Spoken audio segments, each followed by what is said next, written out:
A madrugada de 15 de outubro encontrou Isabela de pé, na varanda da casa do sítio Água Clara, a olhar não para a beleza da serra despertar, mas para a escuridão da sua própria encruzilhada. Diante dela, o fantasma do seu passado, Leonardo, o arquiteto da sua ruína, oferecia-se como o mais humilde dos seus servos. E, no seu ouvido, o eco do aviso de pânico de seu antenor, a gigante bebidas, o monstro corporativo, estava nos seus portões, a tentar estrangular o seu futuro.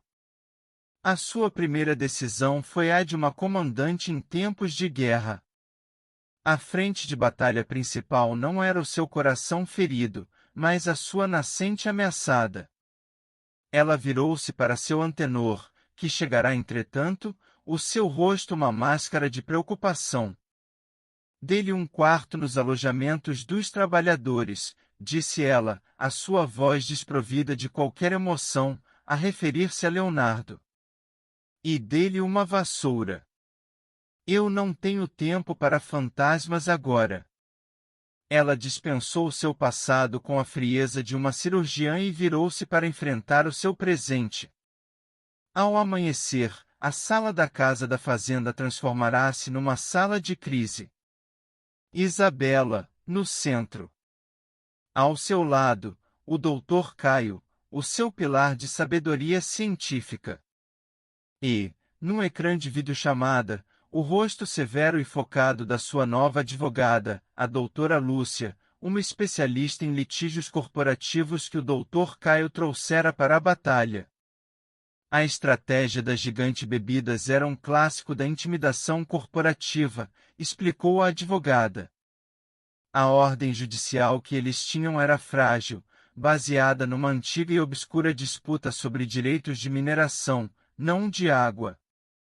Era uma manobra de assédio, desenhada para bloquear a produção de Isabela, para sangrar financeiramente em custos legais, até que ela se rendesse e vendesse a sua empresa por uma ninharia. Uma luta direta nos tribunais levará meses, talvez anos, disse a doutora Lúcia. E eles sabem disso. Eles não querem vencer no tribunal. Querem vencê-la por exaustão. Isabela ouviu em silêncio. Ela olhou pela janela, para sua pequena e próspera fábrica, para os seus empregados que chegavam para o trabalho, as suas vidas agora dependentes dela. A exaustão não era uma opção.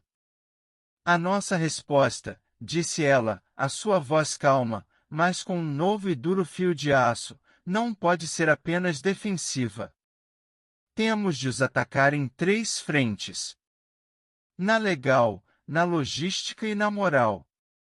O seu plano de batalha foi traçado naquela manhã. A doutora Lúcia iniciaria a luta nos tribunais, a expor a fragilidade da ordem judicial. Seu antenor, o velho mateiro, seria o general da sua guerra de guerrilha.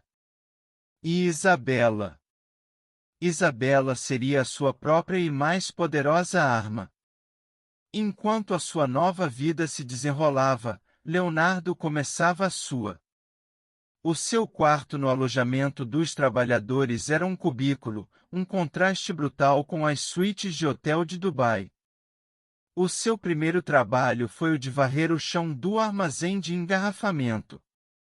A humilhação era uma brasa a arder no seu peito. Ele, que um dia comandará equipas de executivos, recebia agora ordens de um capataz de rosto curtido que mal lhe dirigia a palavra. Ele observava, do seu lugar no fundo da cadeia alimentar, o império que a sua ex-mulher construíra.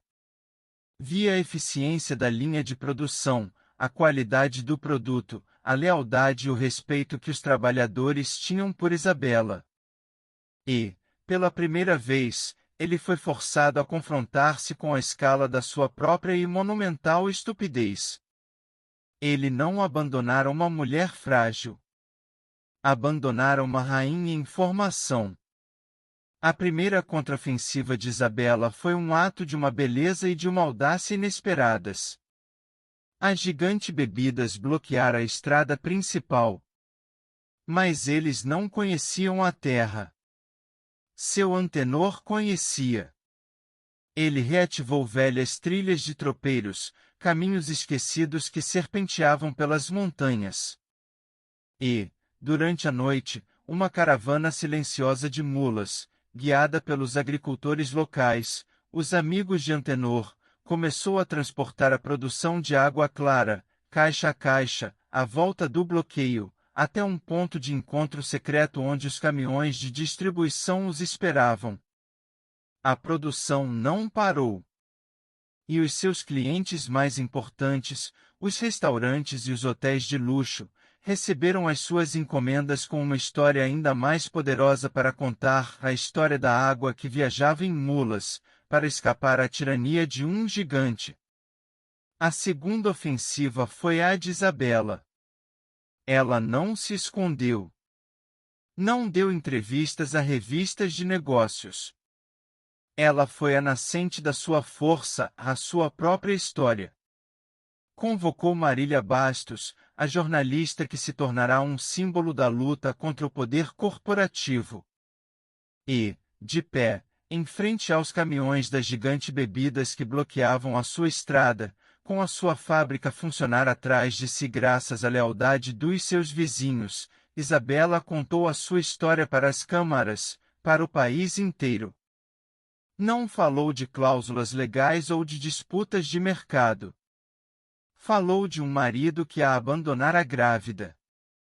Falou de avós que lhe deixaram uma bênção debaixo da terra. Falou de uma comunidade que a abraçou. E falou de um gigante corporativo que agora tentava roubar não apenas a sua água, mas o futuro do seu filho. A sua narrativa era David contra Golias. A mãe solteira contra a multinacional. A resiliência brasileira contra a ganância estrangeira. A reportagem de Marília Bastos, na noite seguinte, não foi uma notícia. Foi um manifesto. A reação pública foi uma avalanche. As redes sociais explodiram em apoio a Isabela. Grupos de consumidores organizaram um boicote aos produtos da gigante bebidas. Políticos, a farejar uma causa popular, começaram a fazer discursos inflamados contra a intimidação corporativa. A gigante bebidas, que pensara estar a travar uma pequena e discreta batalha de assédio, viu-se subitamente no centro de um pesadelo de relações públicas. A sua marca, construída sobre uma imagem de qualidade e tradição, estava a ser associada à imagem de um bule a tentar esmagar uma jovem mãe e o seu bebê. A pressão tornou-se insustentável. O juiz que emitira a liminar, a sentir o calor da opinião pública e dos seus superiores, convocou uma audiência de emergência. E, numa sessão breve e humilhante para os advogados da gigante, a ordem judicial foi suspensa. A sua arma legal fora-lhes arrancada da mão. Os caminhões tiveram de se retirar, sob os aplausos dos trabalhadores de Isabela e dos flashes das câmaras de televisão. A vitória, embora temporária, foi espetacular. Naquela noite, no sítio Água Clara, houve uma celebração. Uma celebração contida, pois todos sabiam que a guerra estava longe de terminar, mas uma celebração mesmo assim. Leonardo observou a festa à distância, do seu lugar nas sombras. Ele não fora convidado. Era um fantasma na celebração da mulher que ele criará. A sua humilhação era agora completa. E, no meio do seu desespero, ele procurava uma forma, qualquer forma, de recuperar um pingo de valor, de utilidade. Nos dias que se seguiram, ele dedicou-se ao seu trabalho de varredor com uma energia quase febril. E, para escapar aos seus próprios pensamentos, ele começou a arrumar os velhos barracões de ferramentas, os depósitos esquecidos da propriedade dos avós de Isabela, lugares que ninguém limpava há décadas. Foi num desses barracões, no fundo de um armário de metal enferrujado, que ele o encontrou. Era uma caixa de documentos, coberta de pó e de teias de aranha. Os papéis do avô de Isabela. Ele esperava encontrar velhas contas, títulos de propriedade. Mas encontrou outra coisa. Uma pasta. E, dentro dela, uma série de cartas trocadas, nos anos 70, entre o avô de Isabela e um jovem e agressivo advogado que representava uma empresa que queria comprar as terras. As cartas mostravam a recusa teimosa do velho em vender. Mas foi o último documento na pasta que fez o sangue de Leonardo gelar. Era uma cópia de um acordo extrajudicial. Nele, a empresa do advogado desistia de uma ação legal que movera contra o avô de Isabela por uma disputa de fronteiras. Em troca, o avô de Isabela, para garantir a paz, concedia à empresa do advogado o direito de preferência, a primeira opção de compra, sobre quaisquer direitos de exploração mineral ou hídrica que pudessem ser descobertos na propriedade no futuro. O contrato era antigo, provavelmente esquecido. Mas a assinatura do avô de Isabela estava lá, clara e inconfundível. E o nome do jovem advogado que o assinará, o nome da empresa que ele representava, fez com que Leonardo sentisse que o chão se abria sob os seus pés. O advogado era um jovem e então desconhecido Fausto Brandão. E a sua empresa, uma pequena e agressiva empresa de prospecção, era o embrião do que, décadas mais tarde, se tornaria a Gigante Bebidas. Leonardo ficou a olhar para o documento, o seu cérebro a girar. A vitória de Isabela. O seu império. A sua guerra justa. Tudo estava construído sobre uma falha, uma bomba-relógio legal que estava enterrada há 50 anos.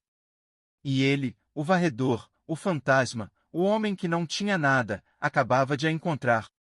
Ele tinha nas suas mãos a arma que poderia destruir Isabela completamente, a prova de que a Gigante Bebidas, afinal, tinha um direito legal sobre a sua nascente. Ele podia usar aquele documento para se vingar, para destruir a mulher que o humilhara. Ou podia usá-lo para se redimir, para lhe dar a arma de que ela precisava para se defender, em troca de um lugar à sua mesa. A noite em que Leonardo descobriu o contrato foi a mais longa da sua vida. Ele sentou-se na escuridão do seu pequeno quarto, o papel amarelado nas suas mãos a parecer pesar 1 tonelada. A sua mente, outrora tão rápida para o cálculo egoísta, era agora um campo de batalha. De um lado, o demônio da vingança sussurrava-lhe ao ouvido. Entregue o contrato à gigante. Eles o cobrirão de ouro. Eles o farão um rei outra vez. E ela, a mulher que o humilhou, que o reduziu a um varredor, ela cairá. Do outro lado, uma voz mais fraca, quase inaudível, a de uma consciência que ele pensava ter morrido. A voz lembrava-lhe do rosto do seu filho, Mateus. Lembrava-lhe do olhar de desprezo que via nos olhos de seu antenor. E mostrava-lhe uma imagem insuportável, a da alegria de Isabela transformar-se em desespero, a sua força a quebrar-se, o seu sonho a ser engolido pelo mesmo monstro corporativo que ele ajudara a criar. Ao amanhecer, ele era um homem exausto. Mas era um homem que tomara uma decisão. Ele não procurou um telefone. Não procurou um intermediário. Pegou no documento, caminhou pela estrada de terra até a casa principal e bateu à porta da cozinha, a única porta que ele sentia que talvez tivesse o direito de usar. Isabela, que já estava de pé, a preparar o café da manhã do seu filho, abriu a porta. Ao vê-lo ali, com a sua roupa de trabalho suja e o seu rosto devastado pela insônia, a sua primeira reação foi de desconfiança. Ele não disse uma palavra. Apenas estendeu o contrato. Eu encontrei isto, disse ele, a sua voz rouca. Nos papéis velhos do seu avô. Eu acho que a senhora precisa de ver. Isabela pegou no documento. E, à medida que lia, o seu rosto perdeu a cor. A sua vitória, a sua guerra justa, o seu império, tudo parecia subitamente frágil, construído sobre um abismo legal. Ela ergueu os olhos para Leonardo, e a sua voz era um sussurro de incredulidade. Por quê? Por que me está a mostrar isto? Isto era a sua vingança. A sua salvação. Leonardo olhou para ela, e pela primeira vez, ele não desviou o olhar. Os seus olhos estavam cansados, derrotados, mas continham uma centelha de uma honestidade que ela nunca vira. Porque eu quero que o meu filho, um dia, possa olhar para o pai dele e não sentir apenas vergonha. A sua confissão, o seu ato de redenção, não foi um pedido de perdão. Foi uma entrega de armas. Isabela, com o documento na mão, convocou uma reunião de emergência. A doutora Lúcia, ao ver o contrato, compreendeu imediatamente a gravidade da situação. A Gigante Bebidas tinha, de facto, uma reivindicação legal. Fraca, talvez, mas real. Uma reivindicação que, nas mãos de advogados astutos, poderia arrastar a batalha judicial por anos, a sangrar os recursos da Água Clara até a morte. Mas agora, eles tinham uma vantagem que a Gigante não sabia que tinham. O elemento surpresa. E o plano, desta vez, não foi traçado por Isabela. Foi sugerido por Leonardo. A sua mente, antes usada para a traição, foi posta ao serviço da estratégia. Deixem-nos pensar que tem a faca e o queijo na mão, disse ele. Deixem-nos vir até vós. A estratégia era a de uma armadilha. Isabela, através da sua advogada, vazou para o mercado a notícia de que a Água Clara procurava um sócio investidor para uma grande expansão internacional. Era o Isco. A Gigante Bebidas, a acreditar que a sua arma legal secreta os tornava invencíveis, mordeu o Isco com uma arrogância triunfal. Eles viram a oportunidade não apenas de fazer valer o seu contrato, mas de usar a ameaça dele para forçar uma aquisição hostil por uma fração do valor da empresa. A reunião final foi marcada. Não num escritório de advogados, mas no sítio Água Clara. Isabela insistiu. Queria que eles a enfrentassem no seu território. O CEO da Gigante, o sucessor de Fausto Brandão, chegou com o seu séquito de advogados, a sua expressão a de um conquistador. A reunião aconteceu na sala de estar da casa restaurada dos avós de Isabela. Após as gentilezas iniciais, o CEO fez a sua oferta. Uma oferta de compra insultuosamente baixa. Isabela, como combinado, recusou. Foi então que o advogado da Gigante sorriu e jogou o seu trunfo. Talvez a senhora mude de ideias quando tomar conhecimento de um certo contrato, assinado pelo seu avô em 1978. Um contrato que nos dá o direito de preferência sobre a sua nascente. Ele fez um sinal a um assistente, que abriu uma pasta. Não se incomode, disse a doutora Lúcia, calmamente. Nós temos uma cópia. Ela colocou sobre a mesa não apenas uma cópia do contrato, mas uma pilha de documentos. E, para o horror do CEO da Gigante, ela começou a sua contraofensiva. Em primeiro lugar, disse ela, o vosso direito de preferência foi quebrado no momento em que a vossa empresa iniciou uma campanha de assédio e de sabotagem para desvalorizar o ativo, o que constitui uma quebra de boa-fé e anula o contrato. Temos dezenas de testemunhas. Em segundo lugar, continuou ela, o vosso principal trunfo, o vosso conhecimento deste contrato, só existe porque o Sr. Leonardo Almeida, que vocês tentaram usar no passado, vos informou. Correto. O CEO hesitou. Sim, admitiu ele. Excelente, disse a doutora Lúcia. Porque o Sr. Leonardo é a nossa principal testemunha. E ele está disposto a testemunhar em tribunal que a vossa empresa o coagiu e o manipulou para obter essa informação, o que constitui conspiração e espionagem industrial. O rosto do CEO estava agora pálido. E, finalmente, disse a doutora Lúcia, o golpe de misericórdia. O contrato fala em direitos de exploração. Mas a lei ambiental, que mudou drasticamente desde 1978, proíbe a exploração de nascentes desta magnitude. Apenas permite o uso sustentável e supervisionado, algo que a Água Clara cumpre e que o modelo de negócio da vossa empresa tornaria impossível. Em suma, senhores, o vosso contrato não vale o papel em que está escrito. Mas a vossa tentativa de usar para extorsão, essa vale vários anos de prisão. A vitória foi absoluta. A Gigante Bebidas, encurralada e a enfrentar um novo escândalo, capitulou. Assinaram um acordo em que não apenas renunciavam a qualquer direito sobre a nascente, como pagavam uma indemnização substancial à nova Fundação de Isabela, a Fundação Água Clara, dedicada à proteção de nascentes e de bacias hidrográficas. O epílogo da história de Isabela é um de uma paz conquistada a duras penas. A sua empresa tornou-se um gigante global, um símbolo de um capitalismo ético e sustentável. Mas ela nunca deixou o sítio. Continuou a viver na casa dos seus avós, a criar o seu filho, Mateus, no meio da terra que lhe dera tudo. E Leonardo?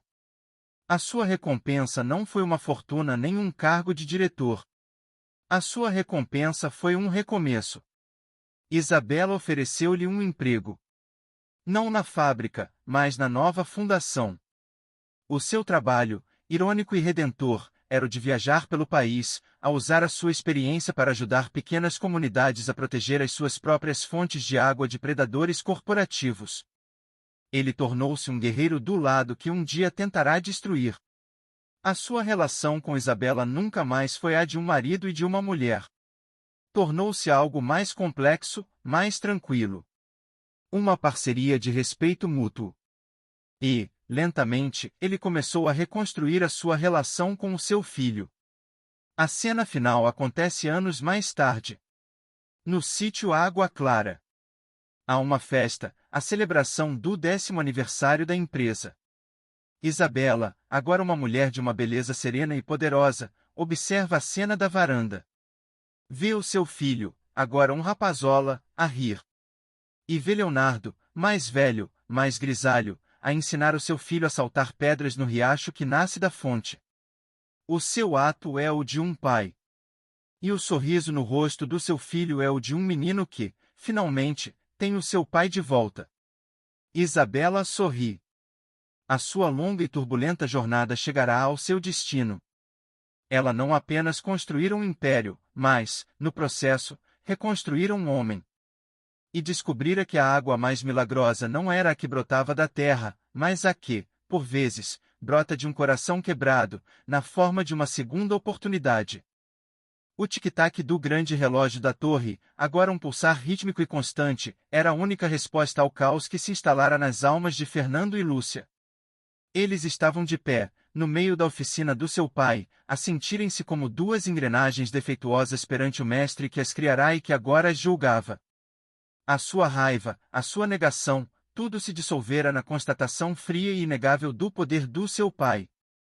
A sua queda não fora um acidente do destino, fora uma obra de engenharia. Teodoro, depois de pôr o tempo da cidade em movimento, virou-se para eles. O seu rosto, na luz quente da oficina, não era o de um vingador, mas o de um cirurgião após uma longa e difícil operação. Eu parei-vos, disse ele, a sua voz calma ecoar a sua declaração anterior. A vossa queda livre terminou. Agora, começa o trabalho de reparação. E, como qualquer bom relojoeiro sabe, a reparação começa com a limpeza.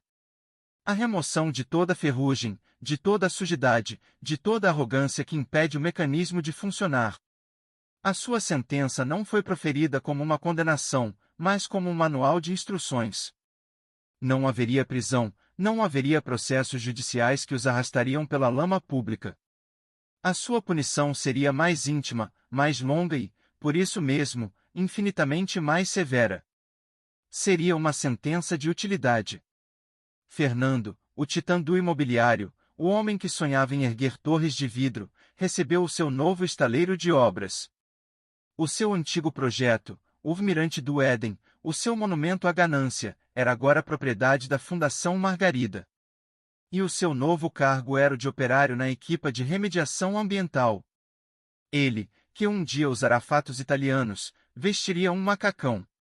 Ele, que um dia movera milhões com uma chamada telefônica, moveria terra contaminada com uma pá. A sua tarefa seria a de limpar, com o seu próprio suor, a sujidade que a sua própria ambição criará. Ele passaria os seus dias a plantar árvores no cemitério do seu antigo sonho, a aprender, da forma mais dura possível, que o verdadeiro valor de um terreno não está no seu preço, mas na sua vida. Lúcia, a anfitriã, a mulher cuja identidade se media pelo brilho dos seus eventos sociais, recebeu o seu novo palco. A sua punição foi uma obra de arte da ironia. Ela iria trabalhar para a Fundação Margarida, sim, mas não como uma diretora de relações públicas. O seu cargo seria o de assistente de arquivo no Prêmio Margarida de Artes e Ofícios. A sua tarefa, passar os seus dias a ler e a catalogar as histórias de vida de artesãos humildes e esquecidos de todo o país. Alfaiates, rendilheiras, marceneiros, relojoeiros. Homens e mulheres como o seu pai. Ela, que viverá para ser vista, seria forçada a ver a beleza na simplicidade, a dignidade no trabalho anônimo, o valor numa vida que não era medida em convidados, mas em criação. A sentença era de 3 anos. 3 anos de trabalho forçado à humildade, com um salário mínimo e sob a supervisão de gestores que responderiam diretamente a Clara. No final desse período, se eles tivessem cumprido a sua pena sem falhas, haveria um teste final, uma última tarefa, cuja natureza Teodoro, enigmaticamente, não revelou. O primeiro dia do resto das suas vidas foi um mergulho em água gelada. Fernando chegou ao estaleiro de obras do seu antigo projeto e foi recebido pelo capataz, um homem de rosto curtido pelo sol que olhou de cima a baixo com um desprezo que nem se deu ao trabalho de disfarçar. A sua primeira tarefa, cavar uma vala. Ao meio-dia, enquanto comia o seu almoço, uma sanduíche insípida, sentado na terra, ele viu um dos seus antigos investidores a passar num carro de luxo. O homem abrandou, olhou para ele com uma expressão de choque e de pena, e depois acelerou, a desaparecer, levando consigo o último vestígio do seu antigo eu. Lúcia entrou no seu novo escritório, um cubículo sem janelas nos arquivos da fundação. A sua chefe, uma historiadora rigorosa, colocou sobre a sua mesa uma pilha de processos com centenas de páginas. A sua primeira tarefa era a de transcrever as entrevistas com um mestre entalhador de madeira de uma pequena vila em Alagoas. Durante 8 horas, ela teve de ouvir, e de digitar, a história de um homem que passará 60 anos a aperfeiçoar a sua arte, a sua única recompensa o respeito da sua pequena comunidade. A sua cabeça doía. As suas unhas, antes impecáveis, lascaram-se no teclado. No final do dia, ela sentiu um vazio que era diferente do seu antigo vazio existencial. Era o vazio da exaustão honesta. Enquanto seus filhos iniciavam o seu purgatório, Teodoro vivia um renascimento silencioso. A sua vida na torre do relógio era de uma disciplina monástica. As manhãs eram dedicadas ao grande relógio, a sua obra de restauro um diálogo com o tempo. As tardes eram para a fundação, a supervisionar os seus projetos, a escolher os artesãos que seriam honrados, a garantir que a memória de Margarida era transformada em beleza e em oportunidade. Mas, na sua nova posição de poder, ele não estava imune às ameaças do mundo exterior. A notícia da sua fortuna, embora gerida com a máxima discrição pelo banco suíço, começara a infiltrar-se nos círculos mais sombrios dos colecionadores e dos caçadores de fortunas. A venda do Aldemar Piguet em Genebra fora um segredo bem guardado, mas não perfeitamente. Um boato, um sussurro num leilão em Hong Kong, uma conversa indiscreta num clube privado em Londres. A informação, como a água, encontrava sempre uma fissura. E o boato chegou aos ouvidos do único homem no mundo que talvez soubesse tanto sobre os tesouros do comendador Alvim como o próprio Teodoro. O seu nome era Constantino, mas no submundo da arte das antiguidades, ele era conhecido apenas como o Antiquário. Um rival antigo do comendador, um homem de uma riqueza e de uma crueldade lendárias, cuja obsessão era a de possuir não apenas os objetos mais belos, mas os mais únicos. E ele sabia que a coleção de relógios que o comendador dera ao seu fiel mordomo era a mais única de todas. Durante anos, ele tentará encontrá-la.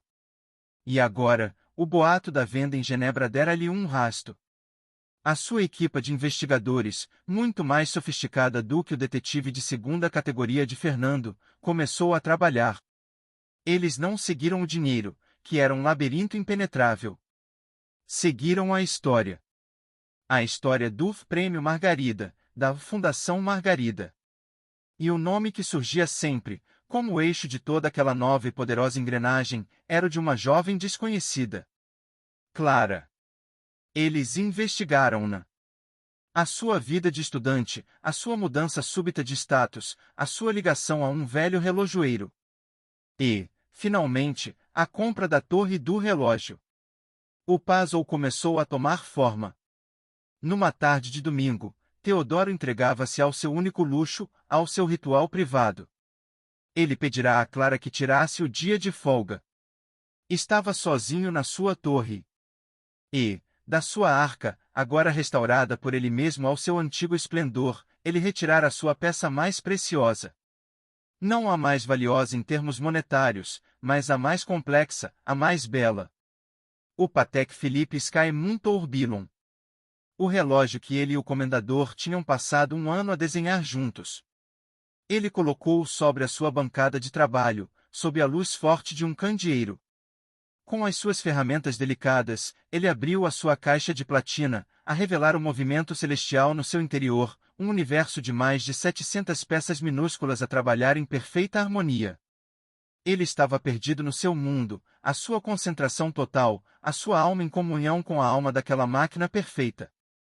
Do outro lado da rua, no último andar de um prédio de escritórios vazio, um homem ajustava o foco de uma lente telescópica, montada num tripé. Ele não era um fotógrafo. Era um observador. E o que ele via era ouro. Ele fez a imagem digital a ampliar-se até que o mostrador do relógio enchesse o seu ecrã. A imagem era nítida, irrefutável. Ele pegou no seu telefone encriptado e fez uma chamada. A voz do outro lado era culta, com um sotaque europeu indefinido. Encontrei-o, disse o observador. O ninho da águia. E o ovo de ouro está sobre a mesa. Excelente, respondeu a voz de Constantino, o antiquário. Continue a observar. Quero saber as rotinas dele, as suas defesas.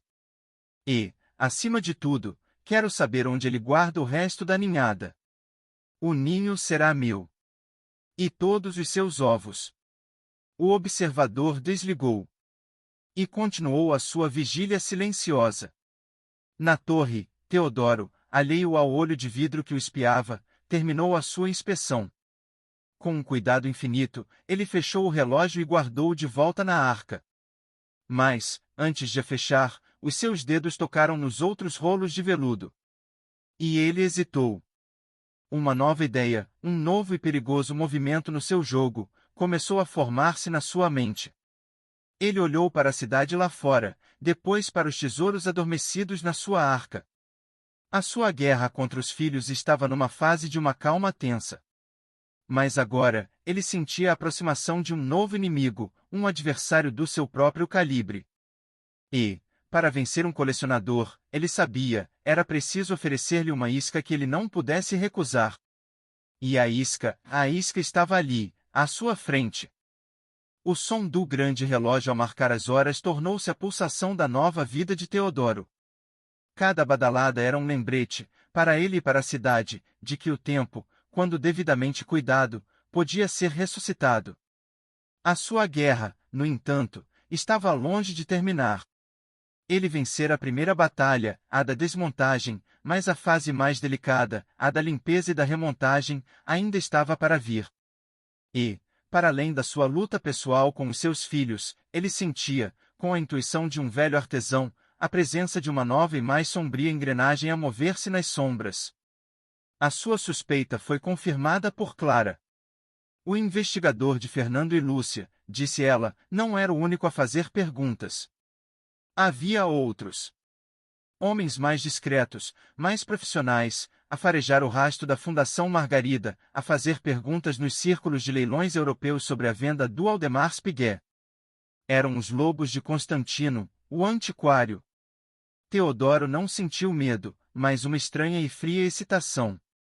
Ele passará a vida a competir contra a perfeição de outros mestres relojoeiros mortos há muito. Agora, tinha um adversário vivo.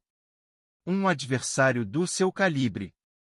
E ele decidiu que a melhor forma de apanhar um colecionador era a de lhe oferecer uma peça que ele não pudesse recusar, uma armadilha. O seu plano, como sempre, era um mecanismo complexo. Enquanto a sua equipa suíça construía muralhas de sigilo legal e financeiro à sua volta, ele e Clara iniciaram a construção do ISCO. Na sua oficina na torre, Teodoro começou a trabalhar numa nova arca. Uma réplica perfeita da sua antiga arca de Jacarandá, mas com algumas subtis e engenhosas modificações. Ao mesmo tempo, ele usou a sua perícia para criar uma série de réplicas dos seus relógios mais famosos.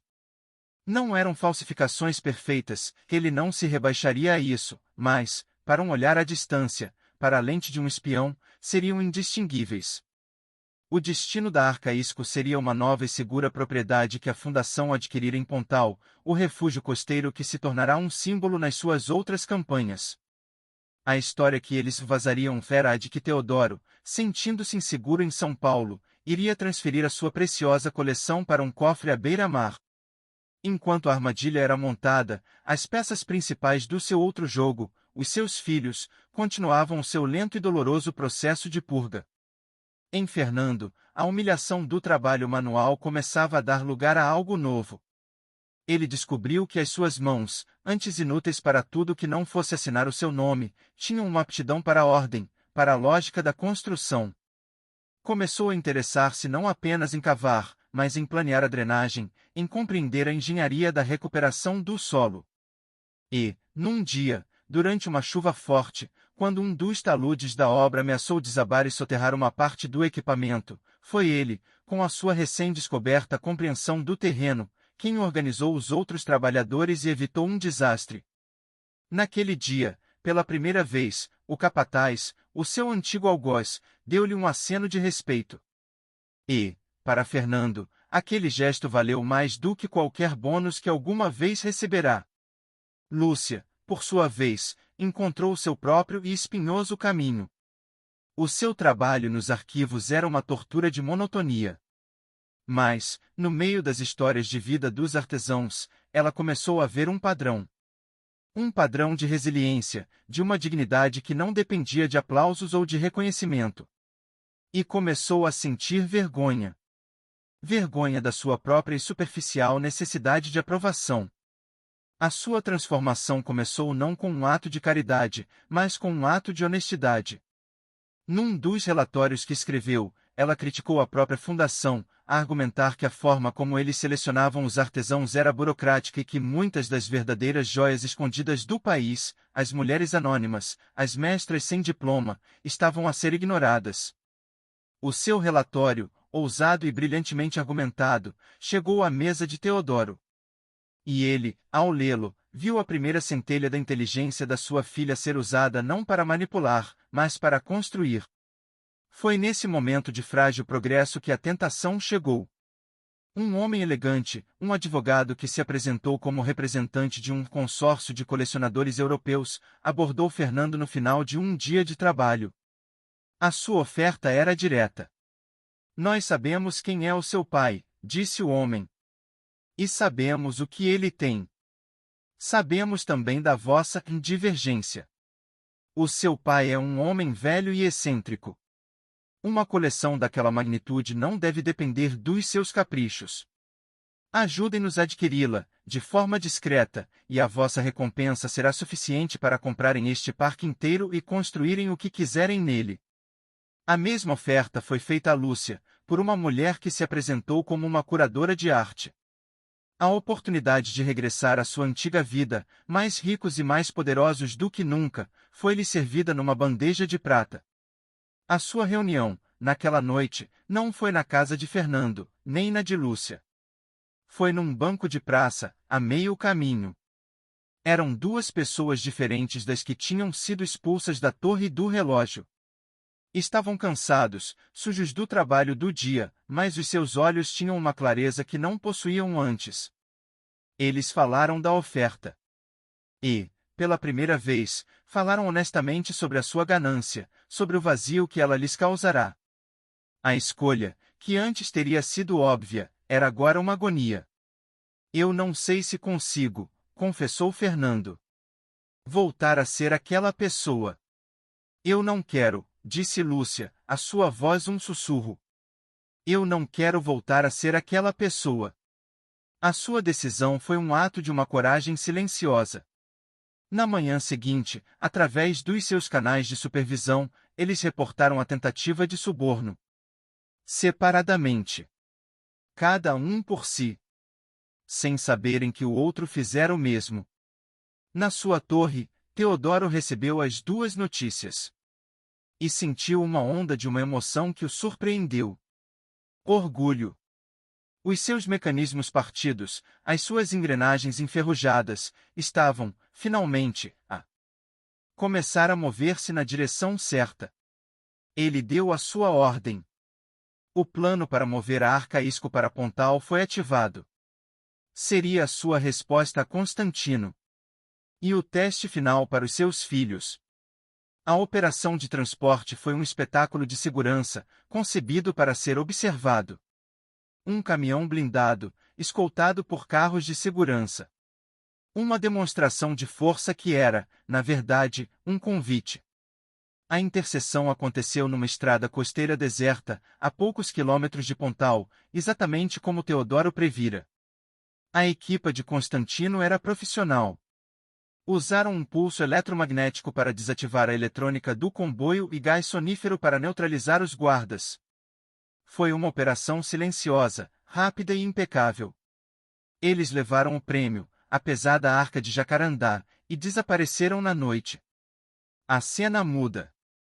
Estamos numa luxuosa vivenda em Pontal, a base de operações temporária de Constantino. Ele está de pé, sozinho, em frente à arca. A sua vitória é total. Ele corre os dedos pela madeira, a sentir a história, a perícia. O seu momento de triunfo. Com as suas próprias ferramentas de precisão, ele abre a fechadura. Levanta a tampa pesada, a antecipar o brilho do ouro e da platina, o espetáculo de uma das maiores coleções privadas do mundo. O interior da arca está vazio. Quase vazio. No centro, sobre um forro de veludo negro, repousa um único objeto. Não é um relógio antigo. É um relógio de bolso novo, de um design simples e elegante, feito de aço polido. Constantino, confuso, pega no relógio. É pesado. Sente a sua qualidade. E ouve-o. O seu tic-tac é forte, regular, perfeito. Ele vira-o. E, na parte de trás da caixa de aço, gravada com a caligrafia de um mestre, está uma inscrição. Não um nome, não uma data. Uma pergunta. Agora que tenho a sua atenção, que tal começarmos a negociar de verdade? No exato momento em que ele termina de ler a frase, ele ouve um clique. Um som suave, mas definitivo. O som da fechadura eletrônica da porta da sua sala segura ser trancada. Remotamente. Ele corre para a janela e vê que as persianas de titânio desceram, a selar a casa como um cofre. Ele está preso. O seu telemóvel toca. É um número bloqueado. Ele atende, a sua voz um rosnado de fúria. Olá, Constantino, diz a voz calma e envelhecida de Teodoro do outro lado. Espero que tenha gostado do meu pequeno presente. É um protótipo. O mecanismo é uma nova criação minha. Chamo-lhe o Paciência. Agora, por favor, não se mexa. A minha equipe estará aí em breve para o escoltar a um novo local, onde poderemos discutir o nosso futuro com mais privacidade. E, já agora, aconselho a não tentar danificar o relógio. O seu mecanismo, como deve calcular, é um pouco instável. A sua armadilha não for apenas para o apanhar. Fora para humilhar, usando a sua própria arte como arma. O caçador de tesouros tornará-se a peça principal da coleção do seu inimigo. A armadilha, uma vez desarmada, não fez o som de aço a chocar, mas o som suave de um relógio a dar corda. Constantino, o antiquário, um homem habituado a ser o caçador, olhou em volta da sua jaula de luxo em Pontal e compreendeu, com uma clareza terrível, que se tornará uma peça na coleção de outro. O pequeno relógio de aço sobre a mesa, ou paciência, continuava o seu tic-tac metódico, cada segundo um grão de areia a escorrer na ampulheta do seu cativeiro. A sua libertação, ou melhor, a sua negociação, aconteceu 2 dias depois. Teodoro não veio com a polícia nem com ameaças. Chegou sozinho, a mancar ligeiramente, um velho de ar inofensivo que era, naquele momento, o homem mais perigoso do mundo. O seu encontro não foi uma discussão, foi uma lição de filosofia. Eles sentaram-se no terraço da vivenda, com vista para o mar de Pontal a brilhar sob o sol da tarde de 15 de outubro.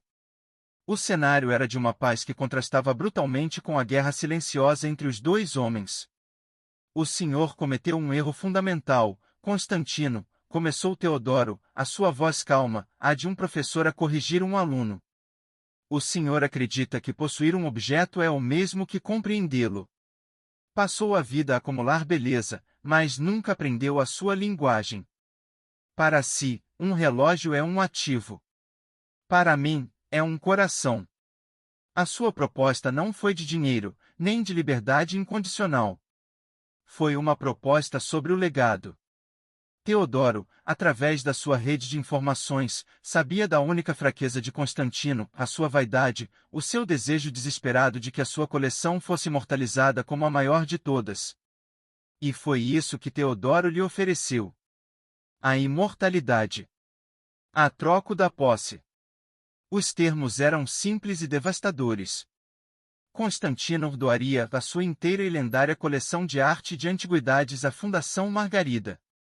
Em troca, Teodoro não revelaria ao mundo a sua tentativa de roubo e a sua humilhante captura.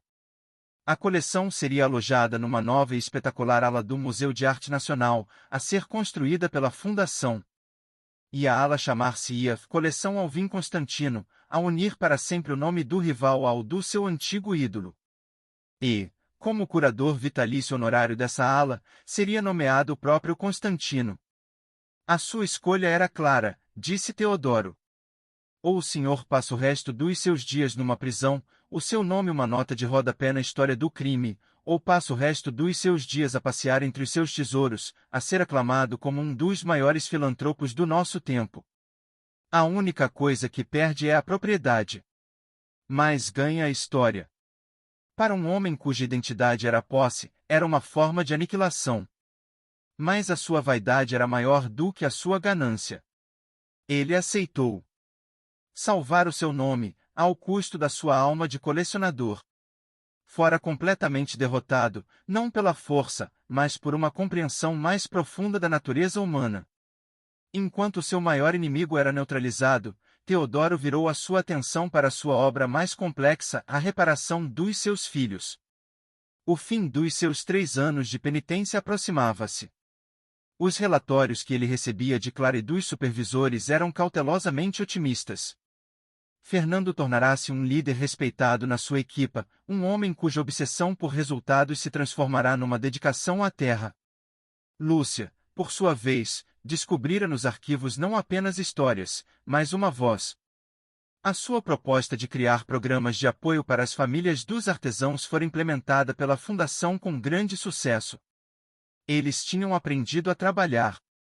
Mas teriam aprendido o significado do valor? Ele convocou-os de volta a São Paulo, à Torre do Relógio. A sua chegada foi diferente da sua última visita. Não havia raiva nos seus olhos, apenas uma ansiedade nervosa, a de alunos prestes a enfrentar o seu exame final. O seu exame estava no centro da oficina. A velha arca de jacarandá, recuperada do depósito da polícia, ainda com as cicatrizes da sua antiga vida e do seu desprezo.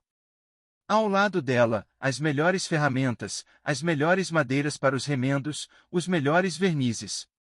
A vossa última tarefa, disse-lhes Teodoro. Restaurem-na. Juntos. E ele sentou-se na sua bancada, a observá-los em silêncio. O trabalho deles foi uma dança lenta e, por vezes, dolorosa.